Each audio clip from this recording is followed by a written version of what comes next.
வணக்கம் நேர்களே, உங்களுக்காக நிகழ்ச்சிக்காக பாலச்சந்தர். நம்ம அரங்கத்துல பாத்தீங்கன்னா அக்குபஞ்சர் மருத்துவ முன்னோடி சித்தர் அவர்கள் வந்திருக்காரு. அவர் யாருன்னு பாத்தீங்கன்னா வாழ்வியல் நெறியில் பேராசன் கூட சொல்லலாம். அதெல்லாம் பாத்தீங்கன்னா மரபு அறக்கட்டளை மூலமா மருத்துவத்தை அனைத்து விதமான மருத்துவத்து மூலமா எப்படி நோய்களுக்கு தீர்வு காண்றது, அது முக்கியமா அக்குபஞ்சர் மூலமா எப்படி எளிய முறையில தீர்வு காண்றது, எப்படி அக்குபஞ்சர் ஒவ்வொரு கத்துக்கிறது, அதை பத்தி ஒரு பயிலரங்கம் நடத்திட்டு வர்றாரு.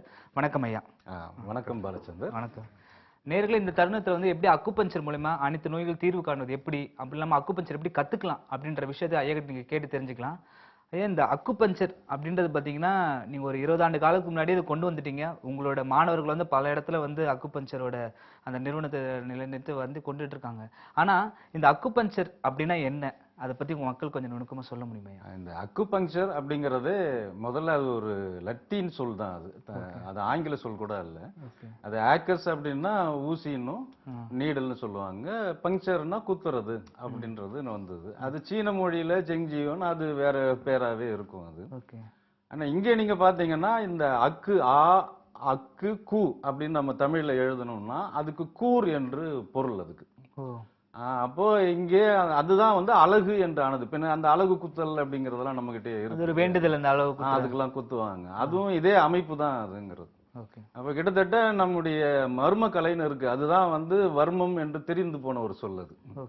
அந்த மர்ம கலையிலையும் இதை பற்றி தான் அடிப்படைகள். இந்த அடிப்படைகள் தான் பல இடங்கள்ல பரவி உலக நாடுகள்ல அது வளர்ந்துருக்கு. அது சீனால மட்டும்தான் தான் சில பேர் தெரியும். ஆனா பல நாடுகளுக்கும் இது பரவி சென்று இருக்கு.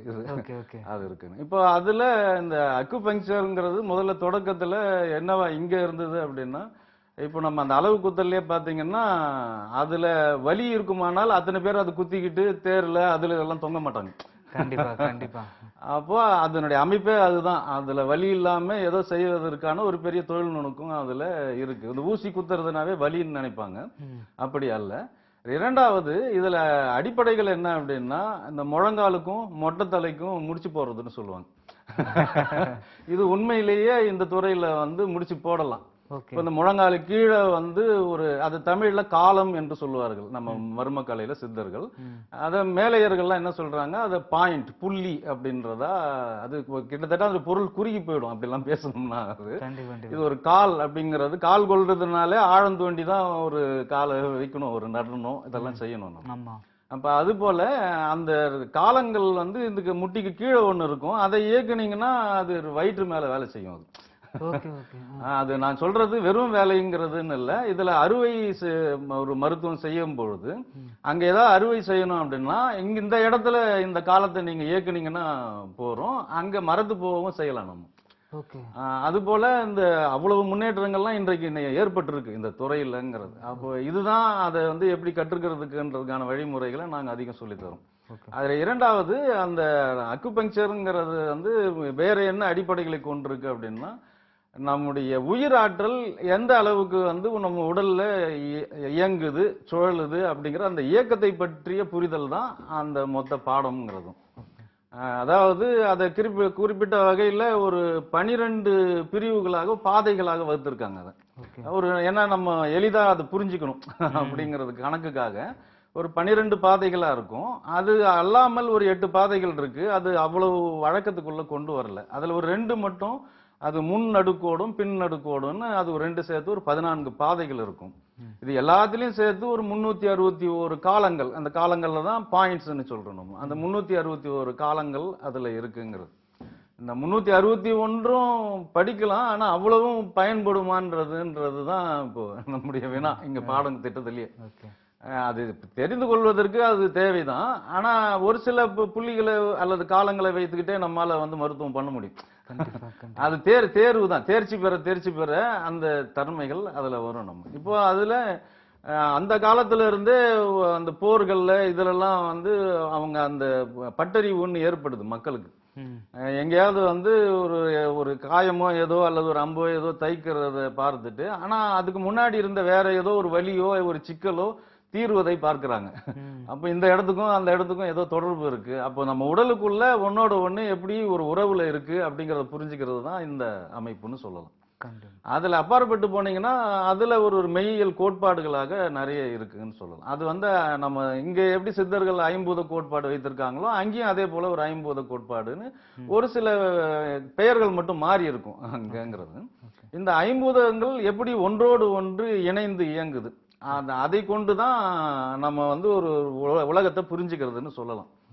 இதற்கு இன்னும் மூலமாக சொல்வது அப்படின்னு சொன்னா, அங்க அந்த இன் யாங்ன்ற ஒரு அமைப்பை வச்சிருக்காங்க. அது மிக வியப்புக்குரிய செய்தி என்னன்னா, அதே ஒரு சின்னத்தை நீங்க நம்முடைய கோயில்கள்லயே நீங்க பல கோயில்கள்ல அது இடம்பெற்று இருக்கு, நம்ம கிட்டே இருக்குங்கிறத பார்க்கலாம் நம்ம. கண்டிப்பா. அது முதல்ல அது ஒரு போர்க்கருவி, ஒரு வட்டமா இருந்து ஒரு சின்ன வளையம் கூர் தகடா இருக்கும், அதை கொண்டு எய்து ஒரு போர்க்கருவியா பயன்படுத்துவாங்க.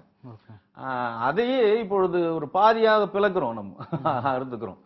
இது என்னன்னா அதை விட வந்து இன்னும் ஆற்றல், நீங்க எதையும் ஒரு அணுவா பிளந்துட்டு போகும்போது அதனுடைய ஆற்றல் இன்னும் கூடிக்கிட்டு போறதை பார்க்கலாம். அதுதான் இந்த வடிவம், ஒரு பக்கம் குண்டாவும் ஒரு பக்கம் கூராவும் வந்து வளைஞ்சிருக்கும். இது வந்து ஒரு பெரிய கருவி. இது என்னன்னா ஒன்னு செலுத்தணும் அப்படின்னா ஒருத்தவங்க தொடர்புல இருக்காங்க. ஹலோ, வணக்கம் சார். வணக்கம், உங்க பேர் எங்க இருந்து பேசுறீங்க சார்? என்னுடைய பேர் ராமன், அசோக் நகர்ல இருந்து பேசுறேன். ஓகே சார், உங்க கேள்வி ஐயா கிட்ட கேட்கலாம் சார். இந்த அக்கு பஞ்சர் சொல்றாங்களே, இந்த இந்தியால எந்த மாநிலத்திலேயாவது இதற்கு அங்கீகாரம் இருக்கா, இல்ல மத்திய அரசாங்கம் அங்கீகாரம் கொடுத்திருக்கா, இல்ல இதுக்கு ஆதாரம்னு ஏதாவது ரிசர்ச் டெவலப்மெண்ட் R&D ஆங்கில மருத்துவத்துக்கு இருக்கிற மாதிரி இதற்கு ஏதாவது இருக்கா? நாங்க இதை எப்படி நம்புறது? இது நம்ம ஒரு எளிதாவே நம்பலாங்க. இத முதல்ல நம்ம உலக சுகாதார சங்கம் கழகம்னு இருக்கு இல்லைங்களா, அவங்க வந்து இத முதல்ல உலக அளவுல இத வந்து அங்கீகரிச்சிருக்காங்க. அதான் அந்த முதல் செய்தி. அவங்க ஒரு பெஞ்ச் மார்க்னே போட்டு ஒரு இவ்வளவு பெரிய ஆவணம், நீங்க இணையத்திலேயே போய் பெஞ்ச் மார்க் ஆஃப் யுஎன்ஓன்றதை நீங்க போய் பார்த்தீங்க அப்படின்னு சொன்னீங்கன்னா, அந்த WHO அதை நீங்க பாத்தீங்கன்னா அது உங்களுக்கு கிடைக்கும். அதுலயே நீங்க தரவிறக்கம் செய்து அதை நீங்க படிக்கலாம், எல்லாமே செய்யலாம் நீங்க. அப்போ அதுல அவ்வளவு பெரிய ஆவணத்தை ஏன்றதுக்கு காரணம் சொல்லியிருக்கிறாங்க. இது எளிமையான மருத்துவம், மிக குறைந்த செலவுல கூட நம்ம மக்களுக்கு கொண்டு செல்ல முடியும், எளிதா கற்றுக்கொள்ள முடியும். இவ்வளவு பாங்குகள் இருக்கிறதுனால அது உலகம் முழுக்க இதை கொண்டு செல்ல வேண்டியது ஒரு நலத்தை கொண்டு செல்லக்கூடிய ஒரு திட்டம் அப்படின்னு வைத்திருக்கிறாங்க. இங்க குறிப்பாக யாரும் இங்க அதை அங்கீகரிச்சிருக்காங்களாங்கிற போல ஒரு பெரிய செய்தி இல்லை. அதுல சில சிக்கல்களும் இருக்கு. இப்ப சில யூனிவர்சிட்டிஸ், பல்கலைக்கழகங்கள் அதை எடுத்து அந்த பாடம் நடத்துறாங்க. ஆனா வெறுமனே ஒரு அந்த கலை கல்லூரி நடத்துற ஒரு கல்லூரி ஒரு மருத்துவ பாடத்திட்டத்தை நடத்துறதுக்கு உரிமை அதுக்கு அது அவ்வளவா இல்லை. அதுவே ஒரு சிக்கலுக்குரிய செய்தி தாங்கிறது. ஆனா இப்போ அதே போல இந்த BSS இருக்கு, பாரத் சேவா சங்கம்னு சொல்லி, அது அந்த காலத்திலேயே அரசுனுடைய அந்த சுகாதாரத்துறையோட நலத்துறையோட பேசி ஒப்புதல் பெற்று இப்போ அவங்க மூலமா தான் நாங்களாம் கூட நடத்துறோம். அவங்களுடைய திட்டமே என்னன்னா, ஏற்கனவே அதிகம் படிக்க வாய்ப்பு இல்லாமல் போனவர்கள், வேற தொழில்கள்ல இருந்துகிட்டு இருக்கிறவங்க, அவங்க கூட இது போன்ற இந்த எளிய ஒரு இதை பண்டுவம்னு சொல்லலாம். இது சிகிச்சைன்னு சொல்றது தமிழ்ல பண்டுவம்னு சொல்லலாம், ட்ரீட்மெண்ட் சிஸ்டம். அது அவங்கவுங்க தெரிஞ்சு வச்சிருக்கிறது நல்லது. அப்போ நம்முடைய நலத்தன்மை சுகாதாரம் மேம்படுறதுக்கான ஒரு வழின்னு அவங்க அதை நீண்ட காலமா நடத்திட்டு வர்றாங்க. அந்த வழியில தான் இப்ப நடத்திட்டு வர்றது. இதுக்கு உலகம் முழுக்க ஒப்புதல் இருக்குங்க. அது இங்க குறிப்பா இருக்கணும்ன்ற தேவையும் ஒன்றும் இல்லை. ஓகே சார், ராமன் சார், உங்க கேள்விக்கு நன்றி. மேல இன்னொரு நேர் லைன்ல இருக்காங்க. ஹலோ. ஹலோ மேடம், வணக்கம்மா. வணக்கம் சார், நாங்க கோடம்பாக்கத்துல சுந்தரம்மா பேசுறேன் சார். உங்க கேள்வி ஐயா கிட்ட கேட்கலாமா? சரி. ஹலோ, சொல்லுங்கம்மா. ஐயா வணக்கங்கய்யா. வணக்கங்க சொல்லுங்க ஐயா. இந்த மாதிரி வந்து அக்கு லீலியம் கொடுக்கும்போது எந்த மருந்துமே சாப்பிட வேணாம்னு சொல்றாங்க ஐயா, அது எப்படிங்க? அது இல்ல அது வந்து ஒவ்வொருத்தருடைய ஒரு கண்ணோட்டம். அது இப்போ சில ஆங்கில மருத்துவர்கள் கத்துக்கிட்டு வராங்க, அவங்க ஆங்கில மருந்துகளை பயன்படுத்துறாங்க. ஹோமியோ படிச்சவங்க வராங்க, அவங்க ஹோமியோ மருந்துகளை பயன்படுத்துறாங்க. இது எதுவும் தெரியாதவங்க வேற எந்த மருந்தும் தேவையில்லைன்னு சொல்றாங்க. அவ்வளவுதான் செய்தி இது. சரிங்க. அதுக்கப்புறம் வந்து கால் வந்து முட்டிக்கு கீழே வந்து லெஃப்ட் சைடுல தாங்க அப்படியே வலிச்சுக்கிட்டே இருக்குது. சரிங்க. அதுக்கு என்னங்க பண்ணலாம்? இல்ல, இயல்பா நம்ம என்னன்னா ஒரு 2-3 செய்திகளை பார்க்கணும். இது எல்லாம் வாழ்வியல் தொடர்பான செய்தி தான். மருத்துவம்னாவே வாழ்வியல் தான். அது என்னன்னா உங்களுடைய உணவு முறை சீராக வைக்கப்படணும். இரண்டாவது பயிற்சி முறை இருக்கணும். நீங்க சின்ன பிள்ளைகள ஓடி ஆடி விளையாடுவீங்க, அப்பெல்லாம் இது வரல உங்களுக்கு. அதை எப்ப நீங்க கைவிட்டீங்களோ அப்ப எல்லாமே வரும். அப்போ பயிற்சி ரொம்ப தேவையானது. பயிற்சின்னு நீங்க பாக்குறத விட அதை அப்படி நினைச்சுதான் நம்ம ஒரு நல்ல இலக்கு இருக்காது. அது உழைப்புன்னு பார்க்கணும். உழைத்தால் நலமா இருக்கலாம், இதான் உலக அளவுல இருக்கிற கோட்பாடு. அப்போ அந்த உழைப்புக்கு மாற்றா பயிற்சி வேண்டும். அது 3வது பங்கு தான் மருந்து. 3வது பங்கு தான் மருந்து. கண்டிப்பா. இது 3ம் இணைந்தா உங்களுடைய அந்த சிக்கலை வந்து நீங்க தீர்க்கலாம். சரிங்க சரிங்க. கண்டிப்பா உங்க ரொம்ப கேள்விக்கு நல்லதுங்க நன்றி. உங்க கூட பேசினது. சரிங்க. நல்லது நல்லது, நன்றிங்க. மேலும் தொடர்புக்கு ஐயாவோட நம்பர் திரையில தெரியுது, அதுல பயன்படுத்திக்கோங்கம்மா.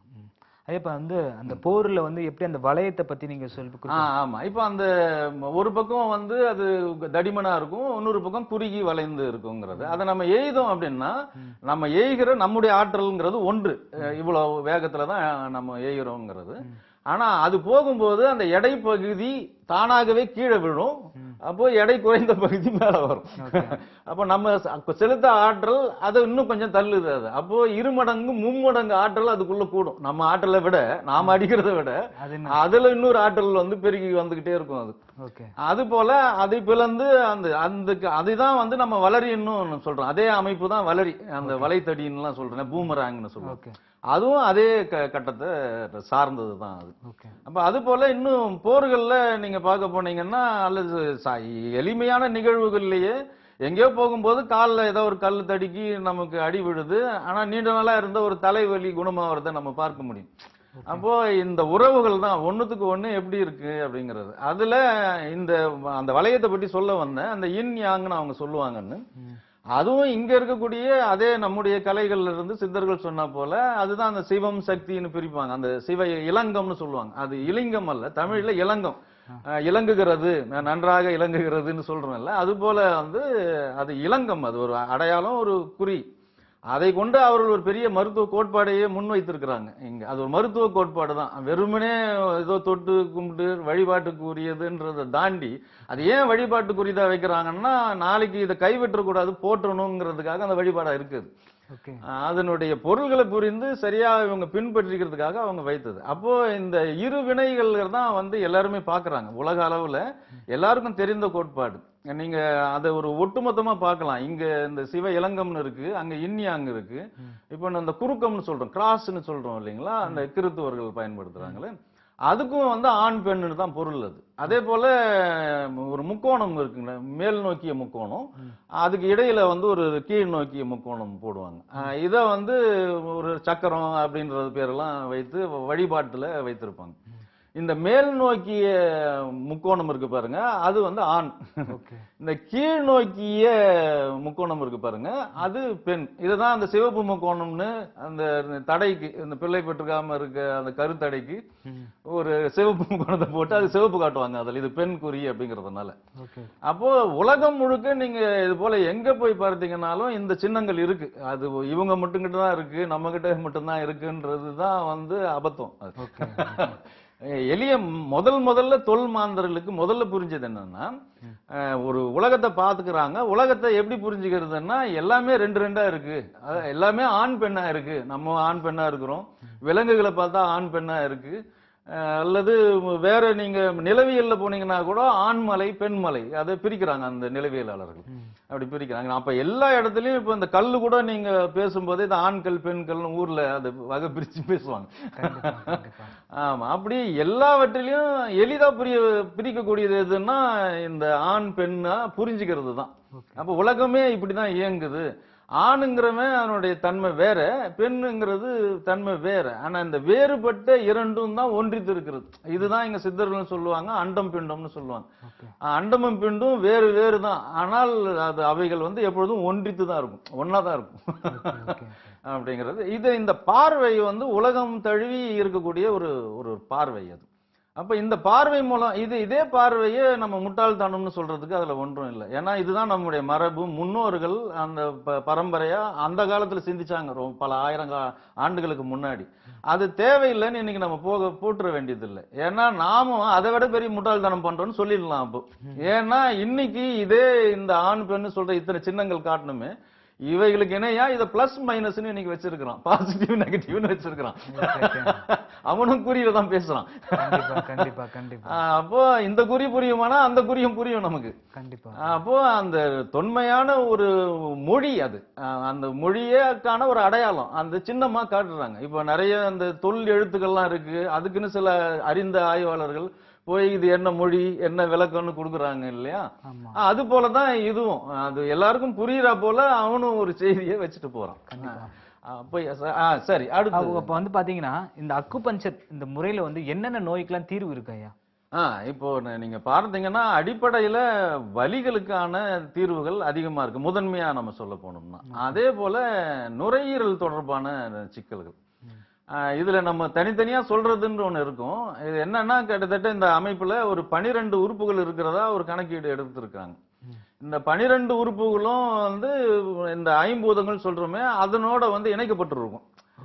அப்போ இன்னென்ன பூதத்தோட இன்னென்ன உறுப்புகள் இருக்கு அப்படிங்கிறது. அப்போ எது எதெல்லாம் வந்து ஒழுங்கா சீரா இருந்ததுன்னா உடல் வந்து நல்லா நலமா இருக்கும், அல்லது அதுல மாறுபாடுகள் ஏற்றமோ இறக்கமோ, இதுதான் மொத்தமே ஏற்ற இறக்க செய்திகள் தான் நம்ம பேசுறது எல்லாமே.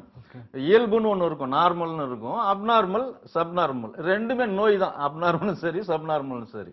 அப்படி போயிட்டா அது திரும்பவும் இந்த நார்மலுக்கு எப்படி கொண்டு வர்றது, அதுக்கு என்னென்ன உறுப்புகள் எல்லாம் வந்து தாக்கம் அடைஞ்சிருக்குமோ அதை கணக்கிட்டு அதை சீர் பண்ணீங்கன்னா இந்த உறுப்பும் சரியாகும், இந்த சிக்கலும் சரியாகும். இதுதான் இந்த அடிப்படை பாடம். அப்போ அந்த 2ல இருந்து அது 5 பூதங்களாக, அந்த பூதம்ங்கிறது என்னன்னா தமிழ்ல பூத்தல் என்கிற சொல்லில் இருந்து வருதுதான் பூதம். இப்போ இந்த கிணறு வெட்ட பூதம் கிளம்பியதுன்னா அது நீர் பூதம் கிளம்பியது அப்படிங்கிறது அதுல பொருள். அது அப்ப அது போல இந்த பூதங்கள்ன்றது என்னன்னா, நம்ம எதெல்லாம் நம்ம பெரிதுன்னு நம்ம நினைச்சோமோ, அப்ப நம்ம கணக்கு என்ன ஆயிடுச்சுன்னா, இந்த ஐம்பூதங்கள்னு சொல்லும் போது உலகத்தை சுருக்கிடுறோம். நம்ம இந்த 5 மூலமாக உலகத்தை நம்ம கண்ணோட்டத்துல பார்க்க முடியுது. அதை இன்னும் சுருக்கமா ஆண் பெண் பிரிச்சு அதுல இன்னும் வந்து எளிதாகவும் விளக்கமாகவும் நம்ம பார்க்க முடியுதுங்கிறது. இப்படி இதனோட இருக்கிற உறவுகள். அதே நேரத்துல இன்னும் அதுல பாடத்திட்டங்கள்ல பாத்துக்கிட்டீங்கன்னா, அதுல நோய் நீக்கத்துல பாத்தீங்கன்னா, நீங்க வாழுகின்ற இந்த இயற்கை, இந்த இயற்கையில தான் நம்ம வாழ்ந்துட்டு இருக்கிறோம். இந்த இயற்கையோட நம்முடைய உறவுகள் எப்படி இருக்குன்னு சரியா சமமா நம்ம அதனோட இணையா போயிட்டு இருந்தோம்னா அப்ப நம்ம நலமா இருப்போம். நம்ம அதனோட நம்ம எப்பவெல்லாம் முரண்படுறோமோ அப்பெல்லாம் வந்து சிக்கல்கள் வரும். அதான் நோயின்னு சொல்றது நம்மங்கிறது. அப்போ இயற்கையோட இணைந்து வாழறதை பற்றி தான் நம்முடைய தொன்மையான மருத்துவங்கள் எல்லாமே பேசுது. ஆமா, அத மருத்துவம்னு சொல்றதை விட அவைகளை வாழ்வியல் நெறிகள்னு சொல்லிடலாம். இந்த நெறி இல்லாத ஒரு பண்டைய ஒரு மருத்துவம்னு எதுவும் கிடையாது. இன்னைக்கு இருக்கிற மருத்துவங்கள்ல நெறி இருக்காது, அதை பற்றி பேசாது அதுங்கிறது. ஆனா நாம அந்த ஒண்ணுத்து கூடவும் நெறிகள் கொண்டு வரும். இப்போ ஒரு அம்மா வந்து ஒரு கால் பண்ணாங்க, வந்து மூட்டு வலின்னு சொல்லி கால் பண்றாங்க. இப்ப நிஜமா உங்களுக்கு வந்து மூட்டுல தான் அந்த வலியா, இல்ல வேற ஏதாவது உடல் பாகத்துல ஏற்பட்டதுனால அது வந்து நாம எதை பாக்குறோமோ அதை உண்மைன்னு நம்ம நம்பிடுறோம். ஏன்னா அது பற்றி ஒரு புரிதல் ஏற்பட்டதுன்னா நமக்கு தெரியும் அது அல்லன்றது நம்ம தெரிஞ்சுக்கலாம். அந்த அறியாமை இருக்கு நமக்குள்ளங்கிறது. இப்ப பெரும்பாலும் மூட்டுகள்ல ஏற்படக்கூடிய ஒரு சில சூழல்கள்ல மட்டும்தான் மூட்டுகள் வந்து தாக்கம் அடைகின்றன. ஆனா ஒரு 98 விழுக்காடு நீங்க பாத்தீங்கன்னா அந்த மூட்டுகள்லாம் லைன்ல இருக்காங்க. ஹலோ ஹலோ மேடம் வணக்கம், உங்க பேர் எங்க இருந்து பேசுறீங்க? நான் சுசீலா சார், தாமரத்துல இருந்து பேசுறேன். உங்க கேள்வி ஐயா கிட்ட கேட்கலாம் மேடம். எனக்கு முட்டி வலி ரொம்ப தாங்க முடியல. எனக்கு வந்து காலு முட்டி வலிக்குது சார், என்னால தாங்கவே முடியல. அந்த முட்டி வந்து என்ன சொல்றாங்க, உங்க டிவி வால்யூமை கொஞ்சம் கம்மி பண்ணிட்டு கேள்வி கேட்கலாமா?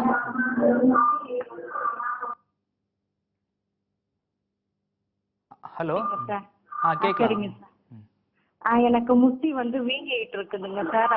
டிவி சார் சொல்லுங்க கேக்குறாரு. எனக்கு வந்து முட்டியில வந்து வீங்கிட்டு இருக்குது சார். நான் வந்து துணி தைக்கிறதுனாலயா இல்ல என்னன்னு தெரியல எனக்கு. ஆனா இப்ப டாக்டர் கிட்ட நேத்து தான் போய் நான் பாத்துட்டு வந்திருக்கேன். அதுல வந்து தண்ணி நிக்குதோ இல்ல கொழுப்பு சத்தம் என்னவோ சொல்றாங்க. அது இந்த அக்குபஞ்சர்னால சரி பண்ண முடியுமா சார்? ஆமாம்மா, இதை நல்லா சிறப்பாக செய்ய முடியும். உங்க முட்டி வலியை முழுமையாக கூட நம்மளால வந்து குணப்படுத்த முடியும். அதுக்குதான் நான் அந்த முதல்லயே நிகழ்ச்சி தொடக்கத்துல சொல்லிட்டு இருந்தேன். அதுக்கு நீங்க உங்க உணவு மாறணும், உங்களுடைய பயிற்சி முறைகள், அந்த வேலை செய்யறதுனால நமக்கு வலி வராதுங்க. அது முதல்ல நம்ம தெரிஞ்சுக்கணும். இல்ல சார், நான் காலையில இருந்து ஈவினிங் வரைக்குமே நான் தைப்பேன். நல்லது நல்லது, அது ரொம்ப நல்லது தாங்க. இப்போ நிலத்துல கூட உணர்வங்க வந்து காலையில இருந்து மாலை வரைக்கும் தான் வேலை செய்யறாங்க. அதனால எந்த வலியும் அவங்களுக்கு வர்றது இல்லை. அதான் சொல்ல வரேன் உங்களுக்கு. நீங்க வேலை செய்யறதுனால வெளியே வராது. நம்ம இந்த உணவு சிக்கலா இருக்கும், நம்முடைய நடைமுறைகள் சிக்கலா இருக்கும், நீங்க தூங்குற நேரமே வந்து தவறா இருக்கும், நீங்க விழிக்கிற நேரம் தவறா இருக்கும். இப்படி பல்வேறு செய்திகள் இருக்கு நம்ம வாழ்க்கையில. அதை நீங்க மாற்றினீங்கன்னா இதையும் நம்ம மாற்ற முடியும். அதுதான் சொன்னேன், உங்களுக்கு முழுமையா அதை வந்து குணப்படுத்த முடியும். அதற்கு இன்னென்னதெல்லாம் சேர்த்து செய்யணும் நம்ம. அதுதான் என்ன பண்ணணும் சார் இப்போ ஃபர்ஸ்ட்? அது நீங்களா செய்யறதுக்குன்னா கிட்டத்தட்ட ஒரு கிழமைக்கு ஒரு முறை, வாரத்துக்கு ஒரு முறை நீங்க இந்த முடக்கத்தான் கீரையை வாங்கி அது ஒரு குழம்பு வைத்து சாப்பிடுற ஒரு பழக்கத்தை முதல்ல கொண்டு வாங்க அதை. அது ரொம்ப நல்லது. இரண்டாவது, அந்த உணவுல உங்களுக்கு வந்து நல்ல நார்ப்பொருள்கள் இருக்கணும். நார்பொருள்னா இந்த வாழைத்தண்டாங்க சார்? இல்ல இல்ல, அந்த நார் மட்டும் அல்ல, நம்ம பொதுவாவே நம்ம காய்கறிகள் எல்லாத்துலயுமே, பழங்கள் எல்லாவற்றிலுமே நார் பொருள் தான் அது. இந்த வெறும் இந்த அரிசியில எல்லாம் நார் பெருசா இருக்காது. அதுல கொஞ்சம் இருக்கு, அது தீட்டி தான் கொடுக்குறாங்க. அது நல்ல அரிசியா வர்றது இல்ல நமக்கு. என்ன சாப்பிடணுங்க சார் அப்போ? அப்போ நீங்க உங்க உணவு கூட பகல் உணவுல கொஞ்சம் ஏதேனும் ஒரு சில பழங்கள், 1-2 பழங்கள், அது முழு பழம் இல்ல, அதுல ஒரு துண்டு, ஒரு 4 பழம் இருந்ததுன்னா 4 துண்டு. அதே போல பச்சையா சாப்பிடக்கூடிய காய்கறிகள், அது ஒரு சின்ன ஒரு தட்டு, இதெல்லாம் உங்க உணவு கூட இணையணும் உங்களுக்கு. இப்போ நீங்க பாத்தீங்கன்னா அந்த வேக வைத்த உணவுகள் நம்ம எடுத்துக்கிறோம் இல்லைங்களா, அது எதுவாக இருந்தாலும் 5 to 7 மணி நேரம் ஆகும் அது செரிமானம் ஆகும். எங்க அப்பாவுக்கு வந்து சுகர் இருக்கிறதுனால நானா யோசிப்பேன் சார், இது மாதிரி சுகர் இருக்கிறதுனால நானா யோசிப்பேன், இது மாதிரி பழங்கள்லாம் சாப்பிட்டா அப்படின்றதுனால. அதனால அது 40 வயசு 44 வயசு ஆகுது சார் எனக்கு. சரிங்க சரிங்க. இல்ல, அந்த பழங்கள் சாப்பிடுறதுனால சக்கரை வராது. அதுக்கும் இதுக்கும் ஒன்றும் தொடர்பு கிடையாதுங்க. நீங்க அதை தாராளமா சாப்பிடலாம். அதான் எதையுமே ஒரு அளவா சாப்பிடணும்னு ஒரு பழக்கம் வச்சுக்கணும் நம்ம. இப்ப இந்த அக்குபஞ்சர் அப்படின்றதுல வந்தோம்னா முட்டியில வந்து என்ன பண்ணுவீங்க சார்? இல்ல, அது இதுலயே வந்து இது ஊசி போடுற முறையும் இருக்கு, அது ஊசி போடாம கையிலேயே இயக்குற முறையும் இருக்கு நம்ம கிட்ட. அதாவது ஒரு சிலருக்கு இது ஊசி போட்டுக்கிறதே பிடிக்காது, அவங்க ஒரு கொள்கை வச்சிருப்பாங்க, எனக்கு ஊசி எல்லாம் உடம்புல ஏறப்படாதுன்னு ஒரு கொள்கை வச்சிருப்பாங்க. அப்ப அவங்களுக்கு வெறும் நாங்க கைகளாலேயே உங்களுக்கு இலக்கு முறை பண்ண முடியும், அழுத்தம் கொடுத்து அதையெல்லாம் நீக்க முடியும் நம்ம. அது போல உங்களுக்கு சரியான அந்த உணவு பழக்கத்தை நாங்க சொல்லி கொடுப்போம், என்னென்ன உணவு நீங்க எப்படி சாப்பிடணும் அப்படிங்கிறது, அந்த வாழ்க்கை நெறிமுறைகள்னு இருக்கு, எப்படி நம்ம ஒவ்வொரு நாள் வாழ்க்கையை நம்ம எப்படி வச்சுக்கணும் அப்படிங்கிறது இருக்கு. இதெல்லாம் எங்ககிட்ட வந்தீங்கன்னா உங்களுக்கு நல்ல பயிற்சியாவே கொடுப்போம் நாங்க. கண்டிப்பா. அப்ப அதை வைத்து நீங்க அதுல இருந்து விடுதலை பெறலாம். கண்டிப்பா. அம்மா, ஃபர்ஸ்ட் ஐயா உங்களுக்கு வந்து பயத்தை போக்கிட்டாரு, நீங்க முட்டி வலி நினைச்சு இனிமே கவலைப்பட வேண்டாம். ஐயாவோட நம்பர் திரையில தெரியுது, அந்த நம்பரை பயன்படுத்தி நேர்ல பாத்தீங்கன்னா கண்டிப்பா அதுக்கான தீர்வு உண்டு. உங்க கேள்விக்கு நன்றிமா.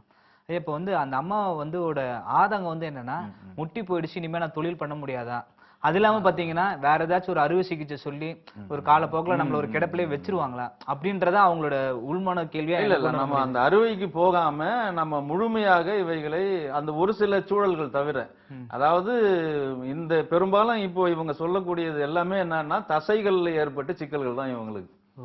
இது இன்னும் ஒரு காலகட்டத்துல வளர வளர என்ன ஆகும் அப்படின்னா, இவைகள் போய் எலும்புக்குள்ள புகும். அப்படி புகுந்துட்டா நாம செய்யறதும் கடினம். இப்ப இதெல்லாம் வந்தா ஒரு 3 நாள் எங்க கிட்ட தங்கி இருங்கன்னு முழுக்கவே எடுத்துருவோம். ஆனா எலும்புக்குள்ள போயிட்டுது அப்படின்னா எங்ககிட்ட 3 மாசமோ 30 மாசமோ இருக்க வேண்டியிருக்கும். அதுக்குள்ள வருமன் காப்ப மாதிரி வந்துட்டா அது மெதுவா நீங்க மருந்து சாப்பிட்டு கொண்டுதான் அதெல்லாம் வந்து நீங்க அது உள்ள போறதுக்குள்ள நம்ம வந்து இதை காப்பாத்திடணும். கண்டிப்பா கண்டிப்பா. ஆமா, அப்படி அதுக்கு என்னன்னா, ஏன் நிறைய பேர் தயங்குறாங்க அப்படின்னா, நான் இப்படியே இருப்பேன், நான் மாற மாட்டேன், எனக்கு எல்லாம் மாறணும்னு கேக்குறாங்க. இல்ல, நீங்க மாறினால்தான் உங்க நோய்கள் மாறும். கண்டிப்பா, இதுதான் அடிப்படை. மருத்துவர் மாற மாட்டார், அவர் கொடுக்குற சிகிச்சை கொடுத்துட்டு அதுதான் செய்வார். ஐயா, இப்போ நீங்க வந்து பாத்தீங்கன்னா ஒரு ஒரு ஒரு குறுகிய நாட்கள்லயே வந்து அக்குபஞ்சர் முறையா நம்ம கத்துக்கலாம் அப்படின்னு சொல்லி பல மாணவர்கள் இந்த இது கொடுத்துட்டு வரீங்க. ஒரு சராசரி மனிதர்கள் வந்து கத்துக்கலாமா, இதுக்கு ஏதாவது தகுதி இருக்குதா, அது வந்து கத்துக்கணும்? இல்ல, இதுல வந்து நீங்க ஒருவேளை உங்க நலனுக்காக, உங்களுடைய ஒரு இதுக்காக, அதுக்காக நீங்க கத்துக்கிட்டு வரீங்கன்னா அதை சான்றிதழ் எதுவும் தேவையில்லை, நீங்களா அதை கற்றுக்கொள்ளலாம், அதுக்கு ஒன்றும் தடை இல்லை. அதுக்கு அந்த சான்றிதழ்னு வரும்பொழுதுதான் நாங்க அந்த நிறுவனங்கள் இருந்தெல்லாம் அது பெற்று தர்றதுனால கொஞ்சம் கூடுதல் கட்டணமா இருக்கும் அது. நீங்க அதெல்லாம் இல்லாம வந்து நான் இதை பற்றி அறிந்து கொள்ளணும்னா, ஏன்னா அதுல அந்த வாழ்வியல் நெறிகளை அறிந்து கொள்ளலாம். நீங்க என்ன மருத்துவம் பண்றதுன்றது தெரியலனாலும் எப்படி முறையா வாழறது, எப்படி உண்றது, எந்த உணவை சாப்பிடலாம், எது தவறான உணவு, இந்த புரிதல்கள் அந்த வகுப்புகளுக்கு வந்தீங்கன்னா முதல்ல ஏற்படும் உங்களுக்கு. அதை கொண்டு நீங்க இது போல என்கிட்ட படிச்சவங்க நிறைய பேர், அதுல ஒரு 20 விழுக்காடு யாரும் மருத்துவம் எல்லாம் பண்ணல, போய் வெளியில பண்ணல, அவங்க வாழ்க்கைக்கு வந்து கத்துக்கிட்டாங்க, அது அவங்க வாழ்க்கைக்கு இப்ப சரியா பயன்படுத்திட்டு போறாங்க. அது போல வாய்ப்பு அவங்களும் வரலாம்.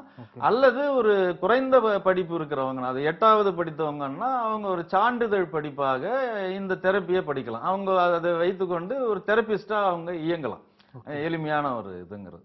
நம்ம அந்த மருத்துவம்னு சொல்லும்போது நேரா டாக்டராங்கிற போல போகும். அப்படி இல்லை இது. தன்னைத்தானே காத்துக்கொள்கிறது. ஆமா ஆமா. அது தெரப்பின்றதுதான் இங்க நம்ம கொண்டு வர்றது. அது பண்ணுவோம் சிகிச்சை அறுப்பி ஒரு சிகிச்சையாளரா உருவாகலாம் யார் வேணாலும். 8வது படிச்சிருந்தாங்கன்னா வெறும் சான்றிதழ் சர்டிபிகேட் கோர்ஸ்ன்னு அவங்களுக்கு நாம அதை ஏற்பாடு பண்ணி கொடுக்கலாம். ஒரு 10வது படித்திருந்தாங்கன்னா அவங்க டிப்ளமாவுக்கு வரலாம், பட்டய படிப்புக்கு வரலாம் அவங்க. 12வது எல்லாம் படித்திருந்தாங்க அப்படின்னு சொன்னா அவங்க அதுக்கு மேல மேற்கொண்டு உயர் படிப்புக்கு அதுல போகலாம். அதுல கண்டிப்பா கண்டிப்பா. இது வந்து வியாதியை நினைச்சு கவலைப்பட வேண்டாம். அது இல்லாம வந்து நமக்கு நாம இந்த வியாதியை எப்படி சரி பண்ணிக்கிறது. ஒவ்வொரு மனிதரும் இப்பதான் வாழ்க்கை நினைச்சு வாழ்ந்துட்டு இருக்காங்க. அதெல்லாம் வாழ்க்கை.